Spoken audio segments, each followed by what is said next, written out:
Welcome in to the Wednesday edition of the Fun Astrology Podcast. Hump Day, April 21. Thomas Miller, thanks for joining us.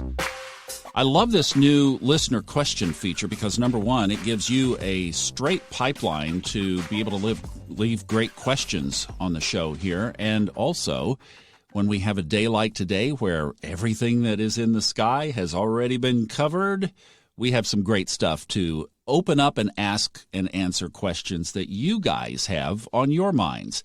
So where do you find it? It's at the top of funastrology.com. There's an orange button up there. It actually is called SpeakPipe, and it records your message. You can do it from your phone or a computer. Doesn't matter. And the great part is you don't have to leave your name. You can do it anonymously, or you don't have to leave your email. So how about that? And with the sun still in Leo, and we'll have a change tomorrow that we'll talk about, but there's not much else going on, so I thought, well, let's just take another listener question. Hi, Thomas. Sophie J here, your favorite Don't Tell Me What to Do, Aquarius Sun and Rising. I just had an interesting thought that things like astrology and, other spiritual aspects of life seem to be more prevalent in cultures that are non-American. This thought resonated when at the gym today, I noticed on the Spanish language TV that they had, there was an astrology reading going on as part of the daily news. What? You've got to be kidding me. Let's hear that again. I noticed on the Spanish language TV that they had, there was an astrology reading going on as part of the daily news.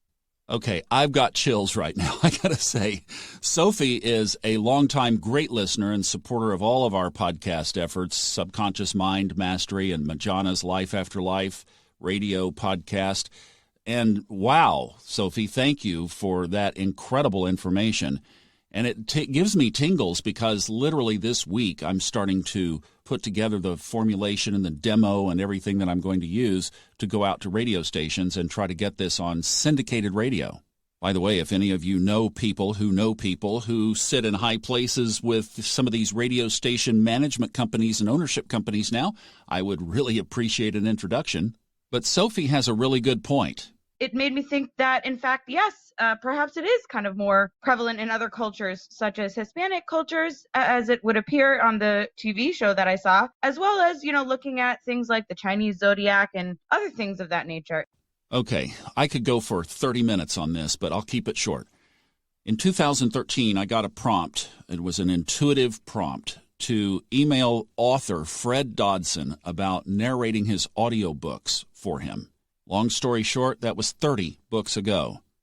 A lot of Fred's work has been turning to global how other cultures assimilate these various same principles of spirituality.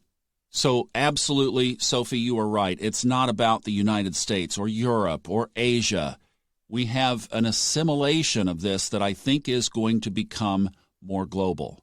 And one of the reasons that I wanted to do this on the radio is, number one, Paul Harvey is like my icon, mentor, etc. And Paul Harvey had a syndicated radio program in the morning that set the tone of the day, gave you the overnight news back when, before cell phones. And when Paul Harvey did his last interview on the Larry King Show on CNN, Larry King mentioned in the introduction that Paul Harvey's broadcast is played in the International Space Station by their request. And I thought, ooh, bingo. I want this podcast played by request in the International Space Station. Those are big dreams. But look, I think what people are going to be looking for as this Saturn-Pluto dynamic continues to unfold will be answers. And we have answers in the sky. And I'll tell you, the best way that you could help me is to just share this with your friends. One of you did that over this past weekend, and I was so touched and honored by that, to share it out on social media and tell people about the podcast. So yes, some days like today, we kind of muddle through the mundane, and the moon is still in Leo, and we are present to that because it gives us energies of things that we can do to be putting ourselves out there. Mentioned that yesterday. Tomorrow it moves into Virgo. Great day to build some structures, build the plan. Okay, you're going to put yourself out there. How? That's tomorrow's energy.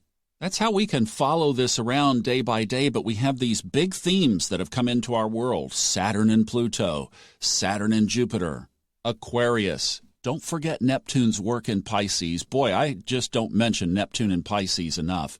That's a lot of this big spiritual convergence going on around the world.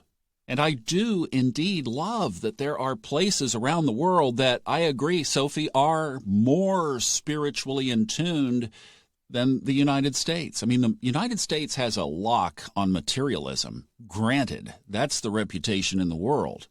And as an American, not one that I'm proud of.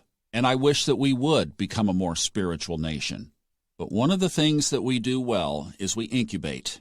So if we can incubate astrology into the mainstream media, and maybe the mainstream media here doesn't even accept it. Maybe the forum is the podcast.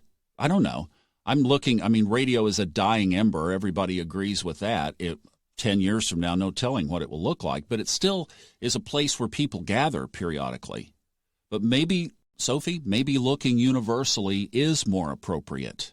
And that's one of the things that I've been really honored to be a part of Fred Dodson's work in narrating his audiobooks, is because he is assimilating all of the world's perspectives on spirituality in his most latest books. And it's a beautiful thing to see how culturally we do it differently, we see it differently, and we express it differently, but we're all basically honoring and acknowledging the same things. And I would borrow from the Hebrew scriptures of old. The psalmist in the 19th Psalm, the very first verse, said, "The heavens declare the glories of God." We just look at the heavens and declare the glories of God with this crazy music and this short little podcast. And hopefully that gives you a little bit of insight as to what God is up to today. I'll leave you with that. Great question. Great thought. Thank you. You've inspired me. Have a great day. See you back tomorrow. Bye-bye.